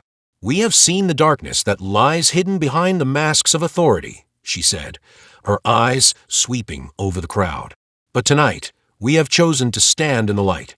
We have chosen to confront the lies, to demand accountability, and to reclaim our own stories." Her words, simple yet profound, resonated deeply with everyone gathered. In the silence that followed, there was a collective understanding, a promise that the struggle for justice would continue long after the plane touched down. The air was thick with emotion, each heartbeat a testament to the resilience of the human spirit in the face of overwhelming betrayal. Slowly, as if the weight of the night was lifting, the tension in the cabin began to ease. The once crumbling facade of authority gave way to cautious optimism, a belief that even the deepest wounds would heal if nurtured by truth and solidarity. And while the journey ahead remained uncertain, one thing was clear.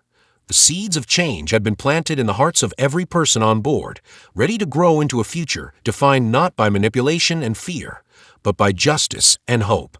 In that final, cathartic moment, the cabin was transformed from a place of enforced silence into a crucible of rebirth.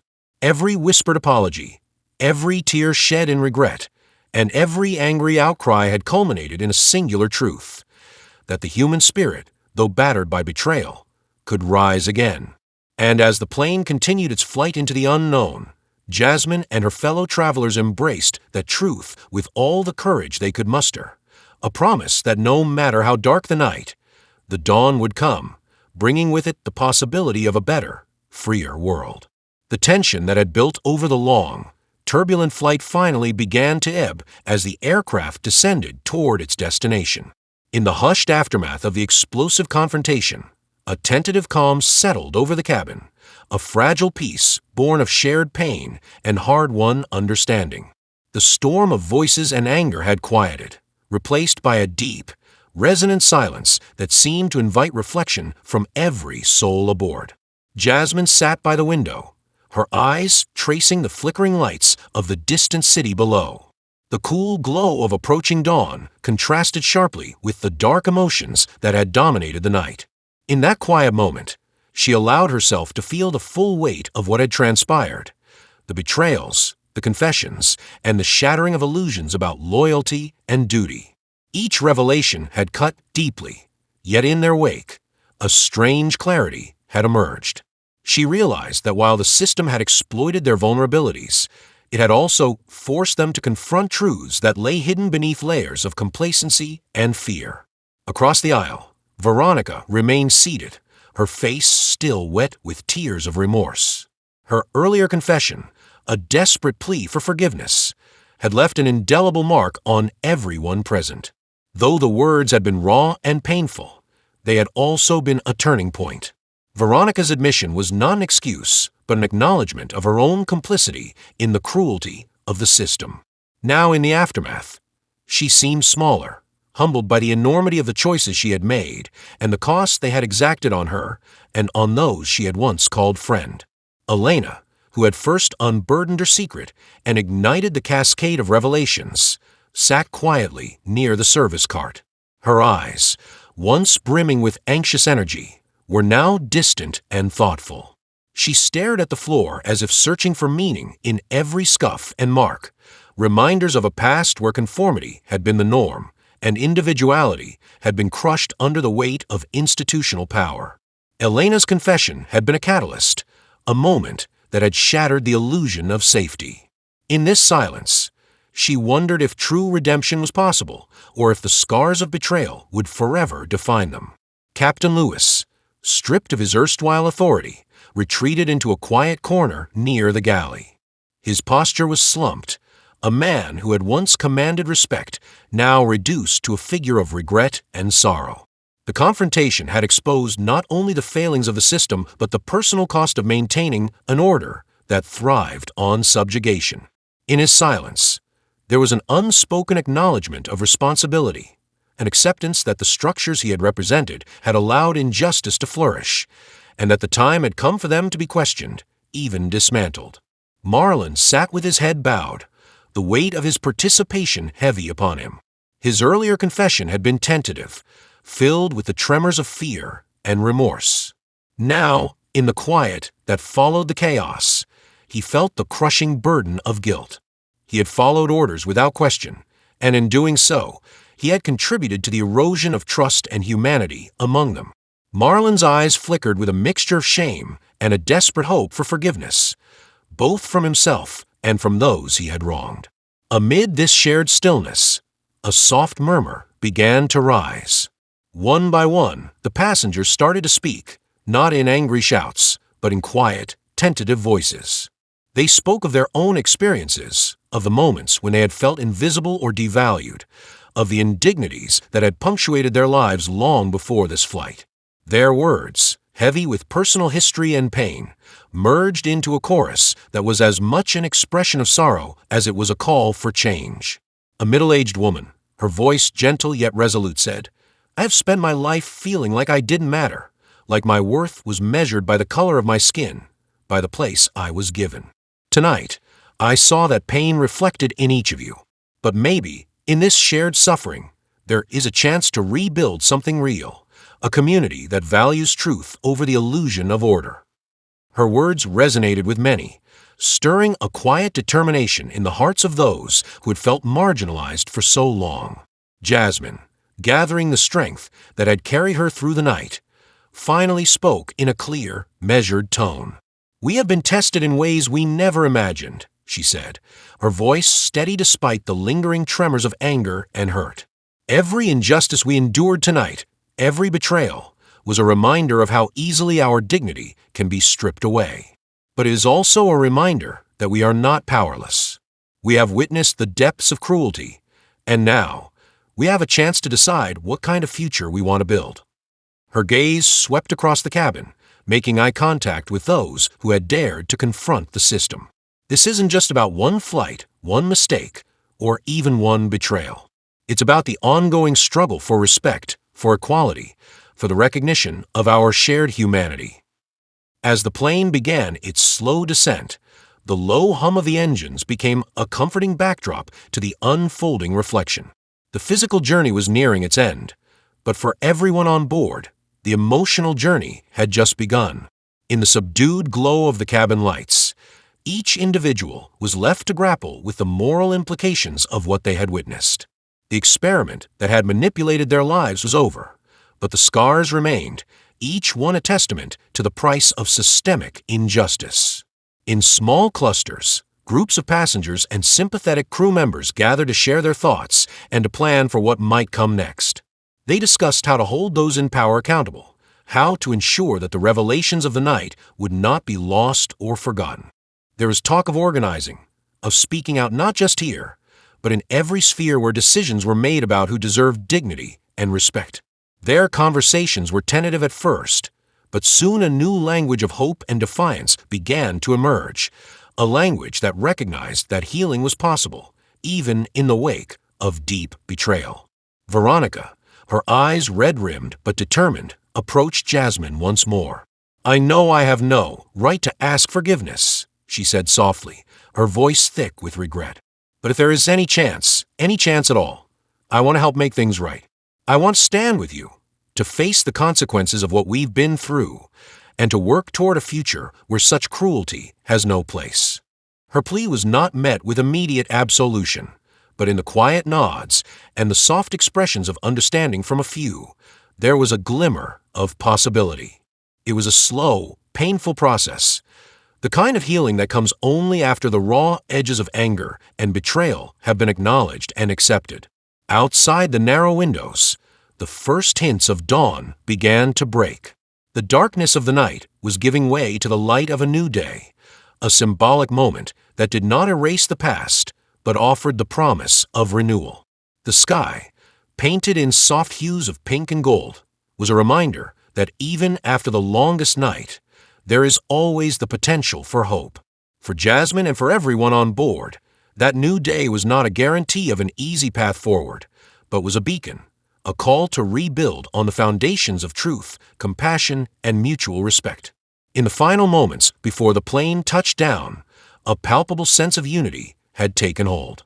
The individual voices of pain had merged into a collective resolve, a promise that the lessons of the past would not be forgotten, and that every act of injustice would be met with a steadfast commitment to change. The moral implications of the night's events were clear. A system that devalues human dignity can only thrive in shadows of silence, and it is only when those shadows are cast out by the light of truth that real progress can be made.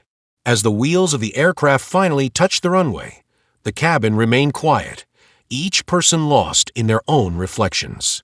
The journey that had begun with indignity and betrayal was now giving way to a tentative hope, a hope built on the understanding that true change begins not with grand gestures, but with a quiet, determined resolve to stand up for what is right.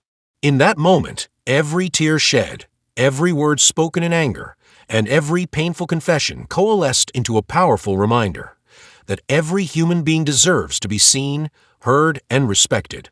For Jasmine, the descent marked both an end and a beginning.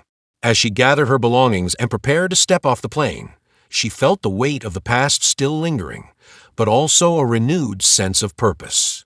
The memories of tonight would not fade quickly. They were etched into her very being, but they would serve as a catalyst for change. She promised herself that she would not allow the injustices she had experienced to remain confined to the dark recesses of that flight. Instead, she would use them to fuel a lifelong commitment to fighting for dignity, for equality, and for the truth. The moral reflection of that night extended beyond the walls of the airplane. It was a reminder to all who had been touched by its events that in the face of systemic injustice, silence is a form of complicity. The quiet acceptance of wrongdoing only perpetuates the cycle of betrayal. But when individuals dare to confront the truth, even at great personal cost, they pave the way for healing and transformation. The legacy of that long, harrowing flight would be the realization that every moment of despair holds within it the seed of resistance, and that every act of defiance, no matter how small, is a step toward a more just world. As passengers disembarked, many lingered in the terminal, reluctant to leave the space where they had shared their pain and their hopes.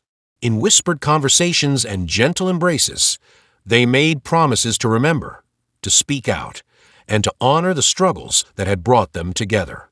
The night's events had reshaped their understanding of trust and betrayal, of duty and compassion, and in doing so, they had ignited a spark that would continue to burn as they ventured into a world still in desperate need of change. In the quiet moments after the plane's final stop, as the rush of the terminal enveloped them once again, Jasmine paused to look back at the aircraft. The silence of that flight, filled with so many voices and so much raw emotion, had taught her that the path to redemption is neither simple nor linear. It is a winding road marked by moments of deep despair and sudden clarity, where every step forward is hard-earned and every victory, however small, is a triumph of the human spirit. And so, with the promise of a new day lighting the horizon, Jasmine stepped forward into that uncertain future.